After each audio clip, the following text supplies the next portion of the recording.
A'udhu billahi minash shaitanir rajim. Bismillahir rahmanir rahim. I welcome you all in the online session of electronic circuit design.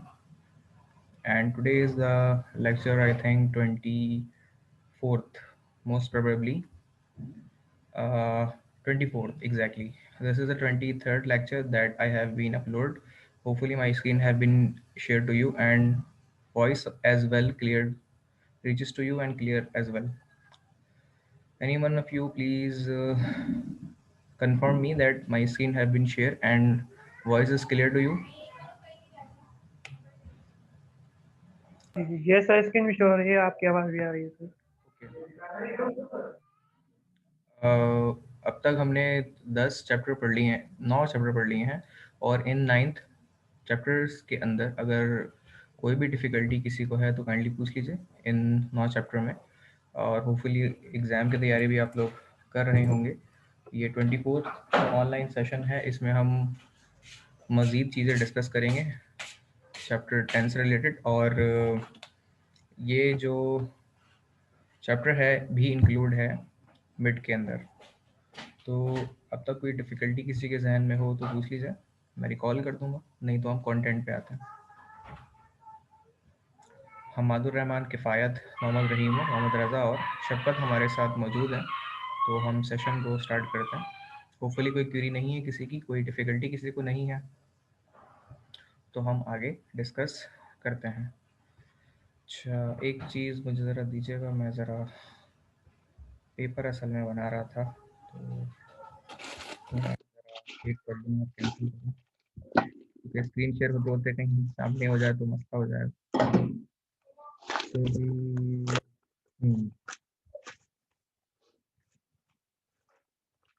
ठीक है।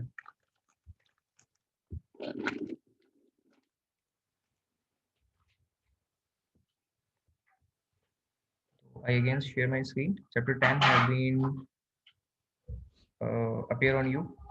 Chapter 10 के जो content हम discuss करेंगे वो basic concepts हैं related to Miller effects, capacitance concept and low frequency amplifier response, high frequency amplifier response and total amplifier frequency response of multi-stage amplifiers, frequency response of measurement application activity।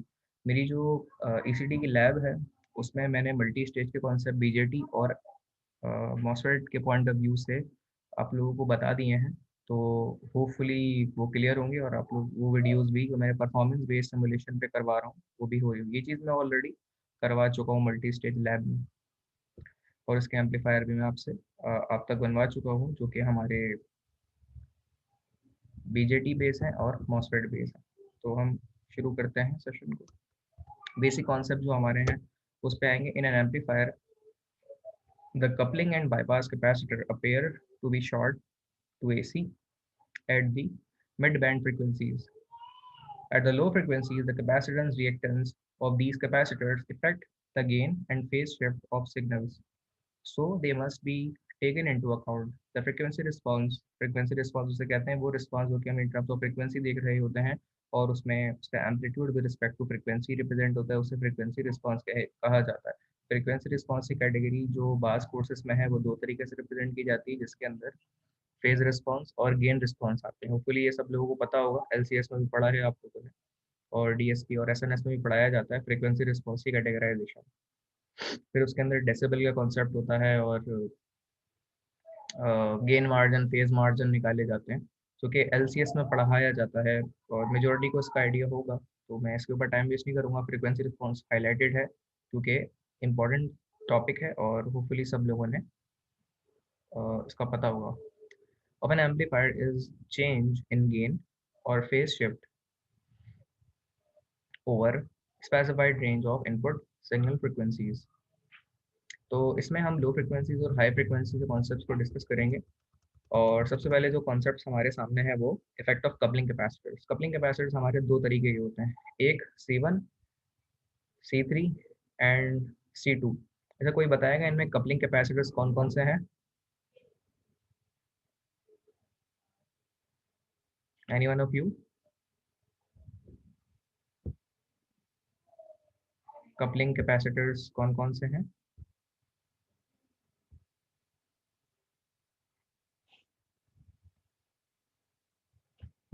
किसी को भी idea नहीं है coupling capacitor इस circuit में कौन कौन सा है? ये जो पूरा सर्किट आपको नजर आ रहा है इसमें कैपेसिटर 3 है। तो मैं पूछ रहा हूँ कपलिंग कैपेसिटर्स कौन कौन से हैं, तो इसके बारे में बताएं।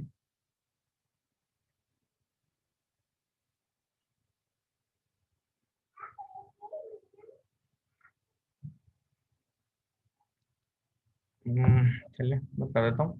तो C1 हमारा सोर्स से कपलिंग कैपेसिटर है, जो सोर्स को कपल करता है आपके इस एम्पलीफायर या इस ट्रांजिस्टर के साथ as a input.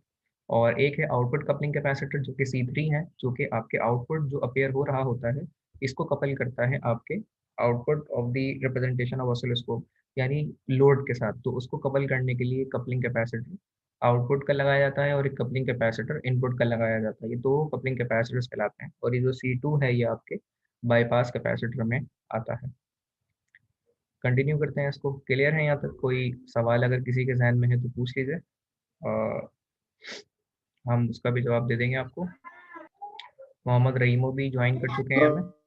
Sir sir अच्छा जी। Recall the basic concept theory that X equal to 1/2 pi f C. ये तकरीबन सब लोग जानते हैं, जिसे कहते हैं कैपेसिटिव रिएक्टेंस। कैपेसिटिव रिएक्टेंस का जो कॉन्सेप्ट होता है ये आपके एसी सर्किट्स के अंदर आता है। ठीक है, जैसे एसी है सर्किट और एसी से सिग्नल निकलेगा और आपके ट्रांजिस्टर की तरफ आएगा। तो ये कॉन्सेप्ट जो कि कैपेसिटेंस का होता है, कपलिंग कैपेसिटर और कैपेसिटिव रिएक्टेंस का, ये आपका एक्सी कहलाता है और ये एसी सर्किट्स के अंदर होता है। ठीक है, कंटिन्यू करते हैं। This formula shows the capacitor capacitive reactance varies inversely with frequency. ठीक है, तो ये वेरी करता है कॉन्सेप्ट फ्रीक्वेंसी के साथ। अब आप अगर देखें तो फ्रीक्वेंसी बढ़ाने से एक्सी कम होगा और फ्रीक्वेंसी कम करने से एक्सी बढ़ेगा, क्योंकि फ्रीक्वेंसी जो है वो इसके डिनोमिनेटर में है और डिनोमिनेटर क्योंकि बढ़ता है तो आपका जो रिजल्ट होता है वो कम होता है। और डिनोमिनेटर अगर बढ़ेगा तो रिजल्ट कम होगा और डिनोमिनेटर कम होगा तो रिजल्ट बढ़ेगा। ये सब हम जानते हैं, ये concept basic. At low frequencies, the reactance is greater and it decrease.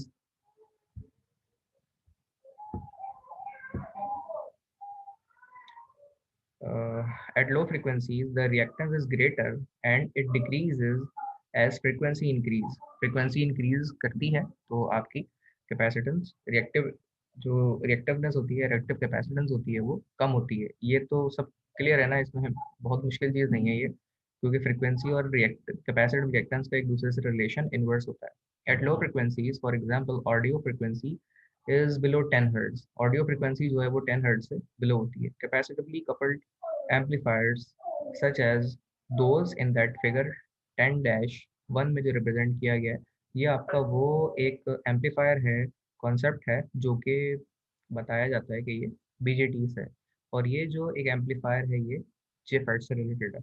तो इन दोनों एम्पलीफायर में कोई डिफ़िकल्टी अगर किसी को हो रही है तो पूछें, मैं एक्सप्लेन कर दूंगा आपको कि इन दोनों एम्पलीफायर में क्या फ़र्क है। कोई भी डिफ़िकल्टी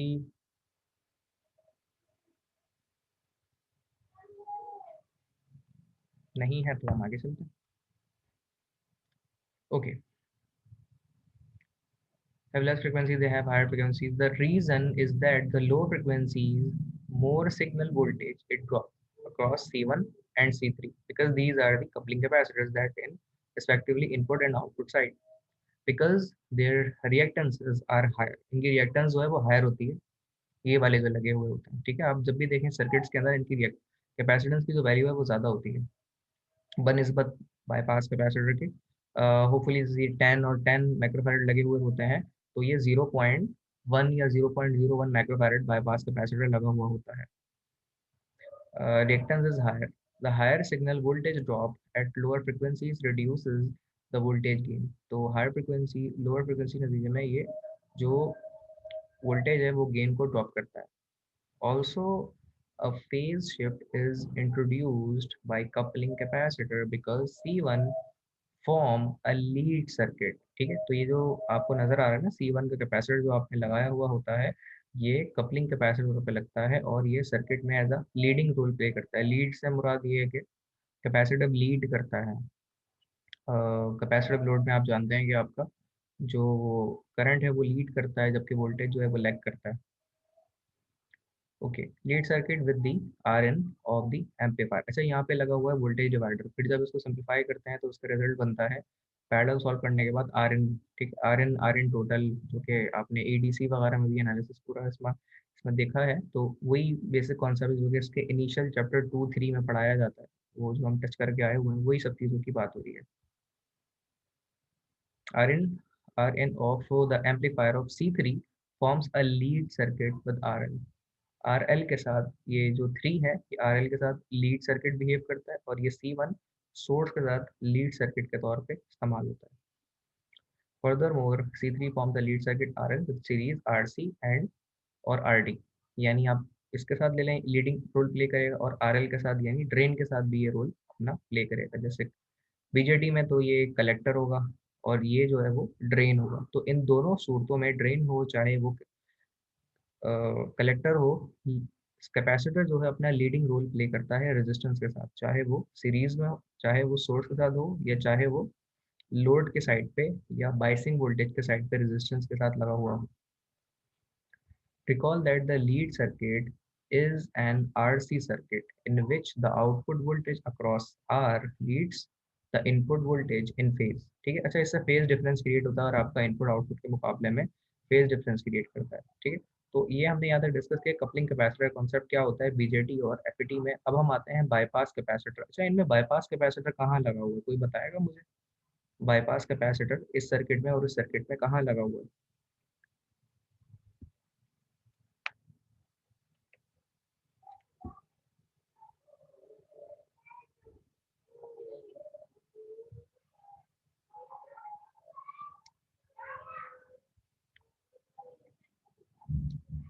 जी जनाब, any one of you can tell me. हमारे, अच्छा, कोई ये बताएगा कि इस सर्किट में कैपेसिटर कितने लगे हुए हैं जनाब? ओह, ठीक है, बिल्कुल सही। एक स्टूडेंट ने बताया कि वो C2 है जो हमारा बाईपास कैपेसिटर है, बाकी C3 और C1 जो है वो आपके कपलिंग कैपेसिटर है। बिल्कुल सही बताया इन्होंने, और यहाँ पे भी C2 ऐसा बाईपास कैपेसिटर है और ये कपलिंग कैपेसिटर कहलाते हैं। अब हम इफेक्टिव, जी बोले।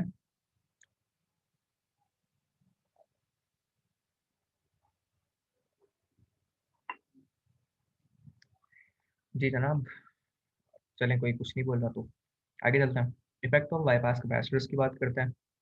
बाईपास कैपेसिटर जो आपका C2 है यहाँ पे, वो यहाँ पे C2 है, इसका इफेक्ट क्या होता है? At low frequencies, the reactance of bypass capacitor C2 becomes significant, and the emitter or field effect transistor source terminal is no longer at AC ground. The capacitive reactance that is called XC2, that is here. In parallel with RE, or in emitter side in BJT circuit, or in RS JFET side, create an, क्योंकि यहाँ पे हमारे दो circuit है ना, BJT का और JFET का। creates an impedance that reduces the gain. This is illustrated in figure 10-2। तो 10-2 की फिगर में ये चीज़ हमें बताई गई है कि आपका ये कैपेसिटर जो है वो आपके इमीटर की रेजिस्टेंस या सोर्स की रेजिस्टेंस के साथ पैरेलल में लगा हुआ होता है, और इसकी जो रिएक्टेंस होती है वो वेरी मेरी ग्रेटर देन टू 0 ओम होती है। For example when the frequency is significantly high, जब फ्रीक्वेंसी बहुत हाई होगी तो क्या होगा भाई? हाई फ्रीक्वेंसी पे एक्सी की वैल्यू कम होगी या ज़्यादा होगी, कोई बताएगा? अभी थोड़ी देर पहले डिस्कस किया हमने ये बात।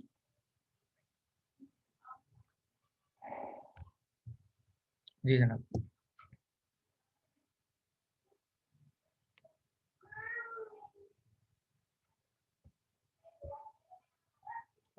किसी को भी आइडिया नहीं है? अभी थोड़ी देर पहले ही हमने डिस्कस किया है। सवाल मैं रिपीट कर देता हूँ। मैंने ये कहा है कि अगर एक्सी की वैल्यू, मतलब यहाँ जिक्र हुआ है कि अगर हमारी फ्रीक्वेंसी हायर हो जाती है, हाई फ्रीक्वेंसी हो जाती है, तो हमारी एक्सी की वैल्यू कम होगी या बढ़ेगी? फ्रीक्वेंसी हाई के ऊपर एक्सी कम होगा या ज़्यादा होगा?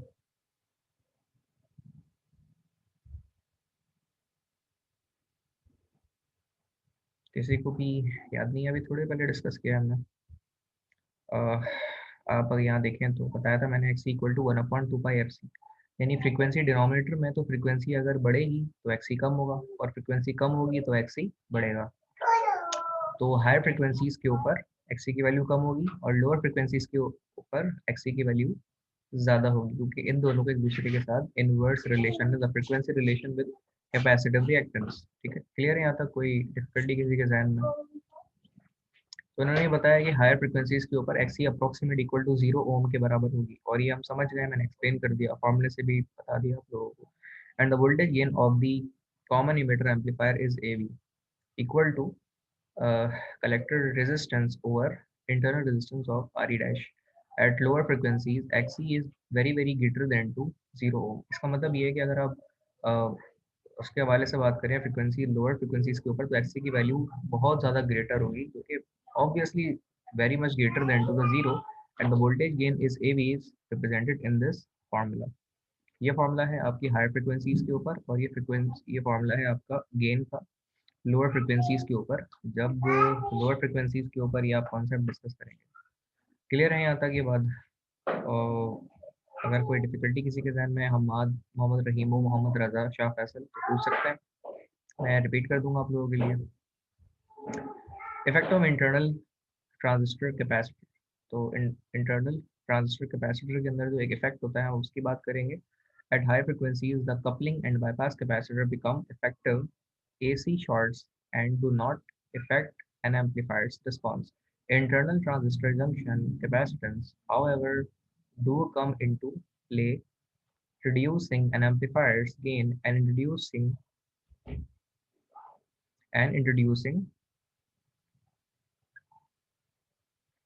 internal transistor junction capacitance, however, to come into play, reducing an amplifier's gain and introducing phase shift as signal frequency increase. Signal frequency increase. Okay, अब अगर हम यहाँ देखें तो हमारी जो तीसरी फिगर है वो हमारे सामने यहाँ पे नजर आ रही है। ये बीजेटी बेस हमारा सर्किट है। ठीक है, मैं थोड़ा जूम कर देता हूँ क्योंकि ये थोड़ा सिंबल छोटा बना हुआ है। तो आप यहाँ देखें तो ये सिंबल रिप्रेजेंट हो रहा है कि ये बीजेटी का है, और ये जो सिंबल है वो जेफेट का है। तो इनमें जो मेन एक डिफरेंस आपको नजर आ रहा है, कैपेसिटेंस क्रिएट होगी हमारी एसी सिग्नल कनेक्ट करने के बाद। ऑब्वियसली कैपेसिटेंस जो है वो आपकी बेस से कलेक्टर के दरमियान जो क्रिएट हो रही होगी उससे CBC कहेंगे। होपफुली नजर आ रहा है, तो मैं और जूम कर दूं बोले तो। अच्छा जी, और उसके बाद एक और कैपेसिटेंस कॉन्सेप्ट है जो कि बेस टू इमीटर की जानिब हो रहा हो। ये कैपेसिटेंस का जो इफेक्ट है ये आपके हाई फ्रिक्वेंसीज लोअर फ्रिक्वेंसीज के नतीजे में यहाँ पर प्रोड्यूस हो रहा होगा। अच्छा, इससे पहले जो हमने चैप्टर 8 और 9 पढ़ा है उसमें आप लोगों को याद होगा मैंने बताया था कि एक मिलर इफेक्ट होगा। जो कैपेसिटेंस कॉन्सेप्ट होते हैं उन्हें हम आगे चैप्टर 10 में डिस्कस करेंगे। तो और अगर मैं थोड़ा आगे करके दिखाऊं तो आपको ये मिलर का जो इफेक्ट है वो इसी चैप्टर में है जो हम आगे पढ़ेंगे आगे। तो उस मकसद के लिए ही हमें ये कैपेसिटर का जो इफेक्ट जो अब तक नहीं पढ़ाया गया था वो अब बताया जा रहा है। ये कैपेसिटर का इफेक्ट जो बेस टू कलेक्टर ये वाला होता है, तो इससे पहले हम निगलेक्ट करते हुए आ रहे हैं और इसको हमने काउंट नहीं किया था।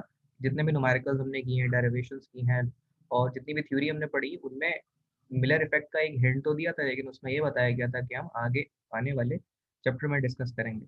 और वही कॉन्सेप्ट बीजेटी का यहाँ पे होता है। सेम सिमिलरली जे फैट के अंदर भी यही कॉन्सेप्ट है, जो कि गेट और ड्रेन के दरमियान कैपेसिटेंस जो हमारी क्रिएट हो रही होती है, ये आपके सामने है, capacitance of gate to drain C and the capacitance from gate to source.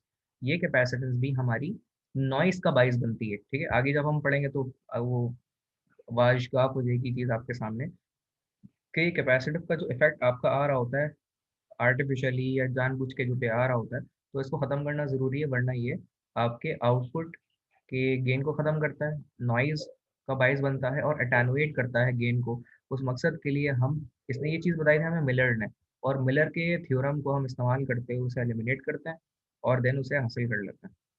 ये सेम कुछ सिनेरियोज जो हैं हमने अभी लैब में भी कवर किए हैं, ऑनलाइन जो हमारी लैब हुई। कंटिन्यू करते हैं जहाँ से हमने छोड़ा था। यहाँ तक कोई डिफिकल्टी किसी के जहन में है तो पूछ लीजिए, मैं रिपीट कर दूंगा, नहीं तो हम आगे अपने फिगर्स को यहाँ से छोड़ा था वहीं से कंटिन्यू कर रहा हूँ। shows the internal PN junction capacitances for both the bipolar junction transistors BJT and J fat, दोनों के अंदर हम ये कॉन्सेप्ट पढ़ते हैं जो कैपेसिटेंस का क्रिएट होता है मिलर के पॉइंट ऑफ व्यू से। In the cases of BJT, capacitance that is base to emitter is the base emitter junction capacitance and CBC is the base collector junction capacitance। ये भी मैंने आपको बता दिया, एक जंक्शन है और ये भी एक जंक्शन है, इसमें आर्टिफिशियली कैपेसिटेंस क्रिएट हो रही होती है जो कि इन दोनों की जानिब प्रोड्यूस हो रही होती है, जैसे मैंने भी बताया आपको। In the case of J FET, जो कैपेसिटेंस क्रिएट होती है वो गेट टू सोर्स की कैपेसिटेंस है यहाँ की जानिब, ठीक है। Is the capacitance between gate and source and capacitance that is gate to drain, जो कि मैंने यहाँ पे बताया, is the capacitance between gate to drain. तो कंटिन्यू करते हैं उसको आगे।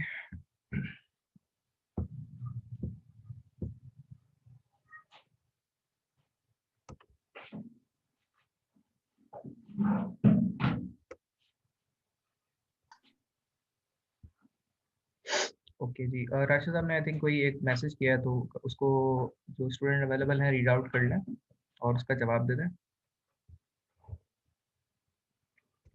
कंटिन्यू कर लेते हैं हम आगे इसके बाद। इंटरनल ट्रांजिस्टर कैपेसिटेंस की अगर हम बात करें तो इसकी बात कर लेते हैं। Data sheet of often refer to the BJT capacitance collect that capacitance from base to collector, ये हम BJT की बात कर रहे हैं, ठीक है। as the output capacitance often designate as COB, the capacitance from BE, that means base to emitter, is often designated the input capacitance, that is IB, that is input side, and this is output side. Data sheet of the feed effect transistors normally specified input capacitances, that is CISS, ठीक है।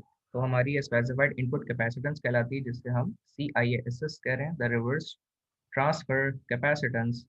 अब ये एक reverse का concept भी होता है क्योंकि कैपेसिटेंस जो है दो इफेक्ट कर रही होती है, या तो एक इनपुट साइड पे स्पेसिफाइड हो रही होती है और या फिर उसका रिवर्स इफेक्ट आता है। रिवर्स इफेक्ट के नतीजे में होता है ये कि हमारा जो सिग्नल होता है वो फेज शिफ्ट कर जाता है, 180 डिग्री आउट ऑफ फेज हो जाता है। तो इस कॉन्सेप्ट को जो हमारा अपेयर होता है ये कैपेसिटेंस की वजह से होता है। और अब आप सोच रहे होंगे कैपेसिटेंस इतना ज़्यादा क्यों डिस्कस हो रहा है जबकि इससे पहले नहीं हुआ। उसकी वजह ये है क्योंकि सबसे पहले एम्पलीफिकेशन पूरी पढ़ानी ज़रूरी थी, एम्पलीफिकेशन, बाइसिंग, उसकी कॉन्सेप्ट्स और वो सब चीज़ें डाइवर्सिफाइड करने के बाद हमें ये डिस्कस करना था कि वो कौन कौन से इफेक्ट हैं जो कि एम्पलीफिकेशन पे इफेक्ट डालते हैं, परफॉर्मेंस पे इफेक्ट डालते हैं, उसको गेन को, अटेनुएशन और इन सारी चीज़ों को इफेक्ट डालते हुए ख़राब करते हैं। तो अब हम उसकी तरफ आ रहे हैं, इसीलिए ये कॉन्सेप्ट पहले डिस्कस नहीं हुआ है क्योंकि बेस बनानी ज़रूरी थी कॉन्सेप्ट और उससे रिलेटेड।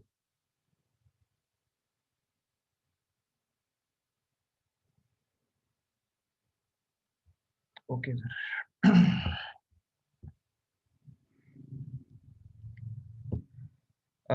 अटेंडेंस का स्नैप ले लेते हैं।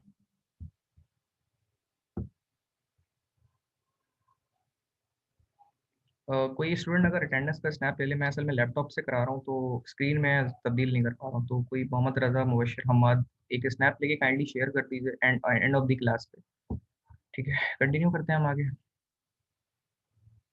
लास्ट हम डिस्कस कर रहे थे कि वो इफेक्ट कैपेसिटेंस का जो कि रिवर्स करता है और इनपुट आउटपुट को, और उस रिवर्स के नतीजे में हमारी जो आउटपुट का रिलेशन बनता है। जैसे आपने बाज़ वक़्त देखा हो कि हमारा कैपेसिटर की वजह से जो इनपुट होता है आउटपुट के मुकाबले में, या आउटपुट इनपुट के मुकाबले में 180 डिग्री आउट ऑफ फेज होता है। तो ये जो फेज शिफ्ट क्रिएट हो रहा होता है ये due to the capacitor effect की वजह से हो रहा होता है, जिसको हमें डाइवर्सिफाइड या ख़त्म करना ज़रूरी है या इसे नल एंड वाइड करना ज़रूरी है। उस मकसद के लिए जैसे क्लास डी एम्पलीफायर में भी हमने ये डिस्कस किया था, क्लास डी एम्पलीफायर जो है ये कॉन्सेप्ट वहाँ पे भी हमने डिस्कस किया था कि हमारा जो इनपुट के मुकाबले में आउटपुट था वो रिवर्स हो रहा था। तो यहाँ पे भी वही चीज़ हम डिस्कस कर रहे हैं, पढ़ रहे हैं।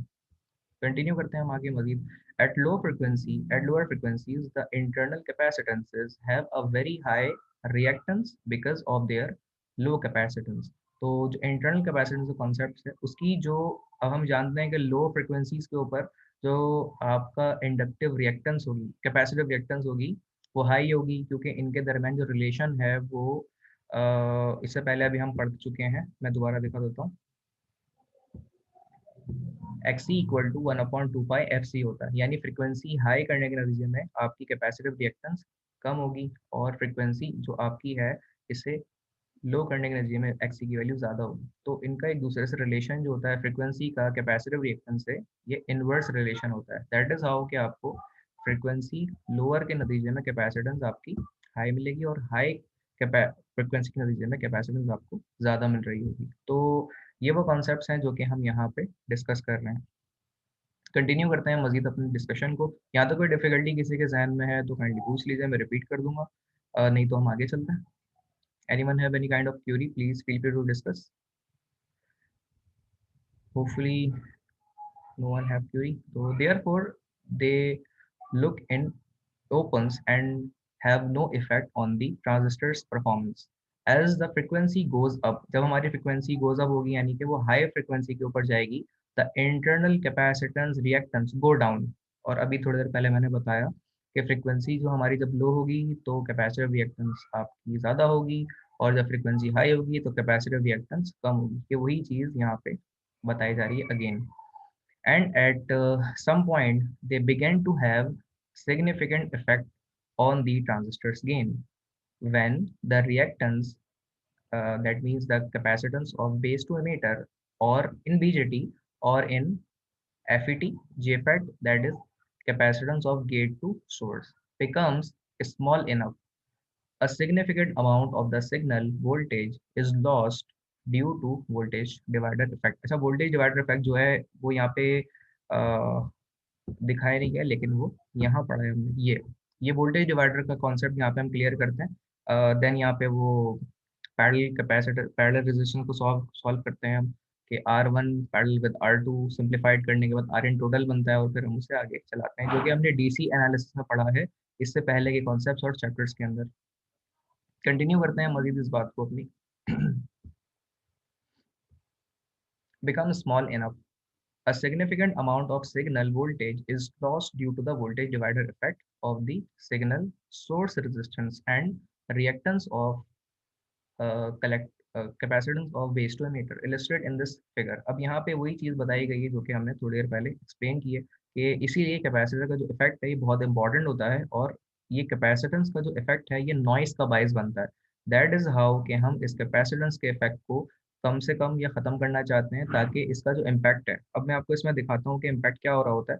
जैसे effect of collector base to emitter जो है वो आप वीबी यानी वोल्टेज साइड और बेस साइड पे देख रहे हैं, reduce to the voltage divider effect action, and जो आपकी सोर्स रेजिस्टेंस है वो उसके नतीजे में ये चीज़ें हो रही होती हैं। अब ये जो कॉन्सेप्ट आपको नजर आ रहा है, अब इसका इम्पैक्ट अगले में बताते हैं। ये कि आपने इसी सिग्नल यहाँ से प्रोवाइड किया, अब सिग्नल जो आप प्रोवाइड कर रहे थे उसके मुकाबले में आउट ऑफ फेज बन रहा है, ठीक है, कि आपका जो इनपुट था वो आपका जैसे साइन वेव है, लेकिन उसके मुकाबले में ये 180 डिग्री आउट ऑफ फेज हो रही है। कोई सवाल है किसी का तो पूछ लीजिए। कोई if anyone have any kind of query please feel free to discuss.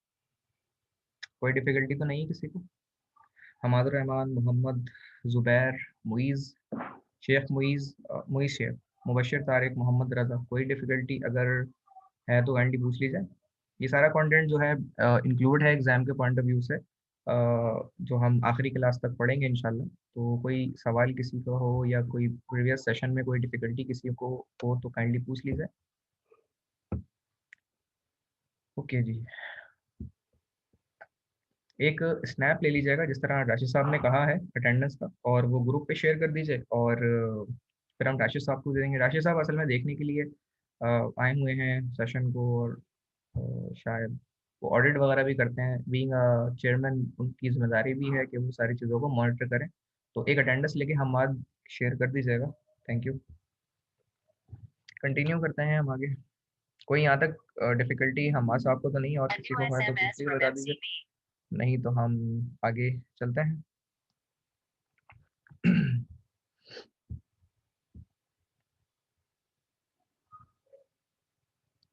Okay, आगे चलते हैं हम यहाँ से। तो अब मिलर इफेक्ट की तरफ हम आएंगे। अच्छा, यहाँ तक मैंने आपकी यहाँ तक पूरी बेस बनाई है कि हम मिलर इफेक्ट को क्यों पढ़ते हैं और मिलर इफेक्ट क्यों बहुत ज़्यादा ज़रूरी है, क्योंकि मिलर ने हमें ये कॉन्सेप्ट, ये थ्योरम प्रोवाइड किया है। तो हम इसे अब आगे लेके चलते हैं। ओके जी, the reactance of base to collector, base to collector that is capacitance, ये तो आपकी हो गई बीजेटी में। अच्छा, अगर हम जेफेड में बात करें तो वो कैपेसिटेंस जो कि गेट टू ड्रेन होती है कैपेसिटेंस, तो अब ये दोनों जो है उनको काउंट कर रहे हैं, बिकम स्मॉल इनफ, ये छोटी हो जाती हैं। A significant amount of output signal voltage is feedback out of phase. तो सिग्निफिकेंट अमाउंट ऑफ फेज जो आपका होता है वो आउट ऑफ फेज बन रहा होता है। अगर हम यहाँ पे देखें ना, अगर आप थोड़ा गौर करें यहाँ पे, हमने इनपुट प्रोवाइड किया तो हमारी कैपेसिटेंस एक ऊपर की जानिब है, एक कैपेसिटेंस हमारी नीचे की जानिब है।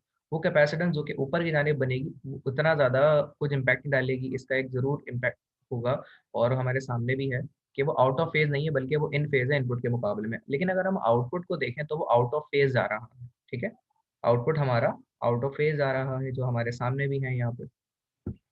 मोर ओवर, अब हम उसी की बात कर रहे हैं, तो हमारी वो कैपेसिटेंस जो कि हम अगर बीजेटी में बात करें, ठीक है, मैं ये बीजेटी दिखा रहा हूँ आप लोगों को, बीजेटी में हम बात करें तो ये कैपेसिटेंस का इम्पैक्ट जो है वो ज़्यादा होता है, जबकि नीचे वाली कैपेसिटेंस का इम्पैक्ट जो है वो कम होता है, ठीक है, क्योंकि यहाँ स्लाइट डिफरेंस है, इतना ज़्यादा नहीं है। अगर आप इनपुट सिग्नल देखें उसका एम्पलीट्यूड ज़्यादा है, यहाँ की जानिब अगर आप देखें तो उसका एम्पलीट्यूड सिग्नल का कम है। यहाँ जो है तकरीबन वो एक जैसा ही है, तो यहाँ पे कैपेसिटेंस का इफेक्ट कम होता है, और ये एक फीडबैक के तौर पे कैपेसिटेंस सिग्नल को अगेन फीड बैक करती है आपकी सोर्स की जानिब, ठीक है।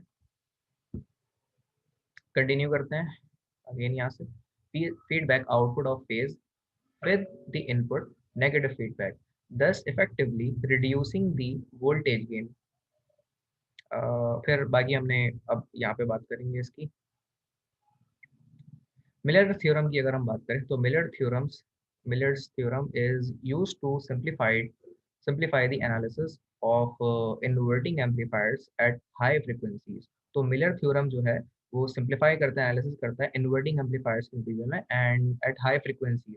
अब हाई फ्रीक्वेंसी एम्पलीफायर या रेडियो फ्रीक्वेंसीज के जो एम्पलीफायर होते हैं वो थोड़े हाई लेवल के ऊपर काम करते हैं, और उनमें डाइवर्सिफाइड लेवल के सिग्नल्स को इस्तेमाल किया जाता है, जिन्हें हाई कंटेंट ऑफ फ्रीक्वेंसी कहते हैं, हाई एम्पलीट्यूड ऑफ फ्रीक्वेंसीज कहा जाता है, इनमें हर्ट्ज की वैल्यू मेगा तक जाती है। तो उन सिग्नल को डील करने के लिए आपने सफिस्टिकेटेड एम्पलीफायर का या मॉसफेट का सहारा लेना पड़ता है, या जेफेट का सहारा लेना पड़ता है। और उस लेवल पे जो कैपेसिटेंस का इफेक्ट होता है वो भी काउंट किया जाता है। अब ये जो कैपेसिटेंस का इफेक्ट है ये नॉइज का बाइज ना बने, अटेनुएशन का बाइज ना बने। अटेनुएशन क्या होती है? आपके गेन को कम करने वाले इफेक्ट को अटेनुएशन कहते हैं, ठीक है जनाब। कंटिन्यू करते हैं मजीद डिस्कशन को।